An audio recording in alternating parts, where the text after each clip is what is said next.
Es gribētu tevi aicināt uz randiņu manā iecirknī. No manis nopratināšana pie vīnas glāzes, apkraušana ar puķiem un komplimentiem. Vai jūs nāksiet? Vai tu gribētu ar šīs samtainās un maigās balss īpašnieku aiziet uz kādu randiņu, iedzert tēju, kafiju, kino, teātri? Nē, kāpēc? Nav laika, bet mēs varam to sarunāt citu dienu. Precēta. Tas nekas, tas nav šķērslis.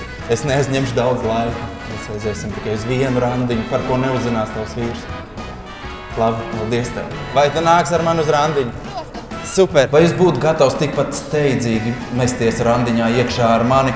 Es esmu šeit, jūs mani noteikti redzat un gribat kādu kafijas tasi. Es zinu, ka jūs gribat ar mani aiziet uz randiņu. Labdien! Es labprāt jūs uzrunātu un uzaicinātu uz randiņu. Es pat varu jums norepot, ja jūs vēlaties. Lūdzu, tikai nākat ar mani. Nāksiet? Sveicināt dāmas, kas tuvojas infocentram. Man priekš jums ir reps. Dāmas, kas tuvojas infocentram un ļoti skaļi sarunājas savā starpā. 4 jūs esat. Mīļās dāmas, vai es drīkst jūs uzrunāt? Es apsolu izmaksāt. Nu labi, pusi. Visu varbūt nē.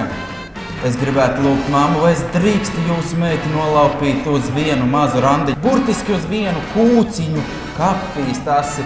Vai drīkst? Sveiki, skaistā meitene īsajos svārkos, zābaciņos un ar somu uz pleciem. Ar nedaudz skruļainiem matiem. Jā, tu.